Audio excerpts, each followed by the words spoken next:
রোববারের তপ্ত দুপুরে মিরপুরের ঘাস যখন তানজিদ তামিমের ব্যাটের ছোঁয়ায় সীমানা ছাড়া হচ্ছিল, তখনই যেন লেখা হয়ে গিয়েছিল নতুন এক চিত্রনাট্য।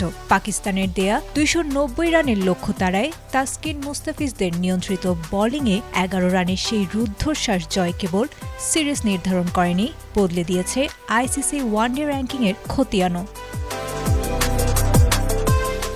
আইসিসির সর্বশেষ হালনাগাদ বলছে, বড় এক লাফে ওয়েস্ট ইন্ডিজকে পেছনে ফেলে ওয়ানডে র্যাঙ্কিংয়ে ৯ নম্বরে উঠে এসেছে বাংলাদেশ। সিরিজের আগে ৭৬ রেটিং পয়েন্ট নিয়ে দশম স্থানে থাকা টাইগারদের ঝুলিতে বর্তমানে ৭৯ পয়েন্ট। অন্যদিকে পাকিস্তান ১০২ পয়েন্ট নিয়ে চতুর্থ স্থান ধরে রেখেছে। এই উন্নতির মাহাত্ম্য লুকিয়ে আছে ২০২৭ ওয়ানডে বিশ্বকাপের সমীকরণে। আয়োজক দক্ষিণ আফ্রিকা ও জিম্বাবুয়ে বাদে আগামী বছরের ৩১ মার্চ পর্যন্ত র্যাঙ্কিংয়ের শীর্ষ ৮ দল সরাসরি খেলবে বিশ্বকাপে।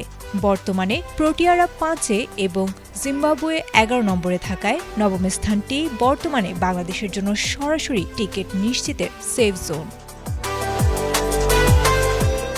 তবে আত্মতৃপ্তিতে ভোগার সুযোগ নেই। ৮-এ থাকা ইংল্যান্ডের চেয়ে বাংলাদেশ এখনও ৯ পয়েন্ট পিছিয়ে। রেটিংয়ের এই ব্যবধান ঘুচিয়ে অবস্থান আরও সংহত করার সুবর্ণ সুযোগ রয়েছে আগামী মাসেই। এপ্রিলের ১৭, ২০ ও ২৩ তারিখ ৩ ম্যাচের ওয়ানডে সিরিজ খেলতে ঢাকায় আসবে র্যাঙ্কিংয়ের ২ নম্বর দল নিউজিল্যান্ড। আইপিএল ও পিএসএল এর ব্যস্ততায় কিউইরা তাদের মূল শক্তির বেশ কয়েকজন ক্রিকেটারকে ছাড়াই বাংলাদেশে আসার কথা রয়েছে। ঘরের চেনা কন্ডিশনে ব্ল্যাক ক্যাপসদের দমাতে পারলে ২০২৭ বিশ্বকাপের পথটা হয়তো মিরাজদের জন্য হয়ে উঠবে আরও মসৃণ।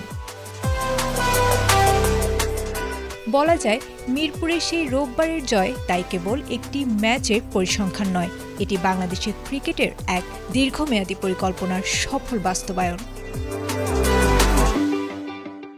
আয়েশা আক্তার, এটিএন বাংলা।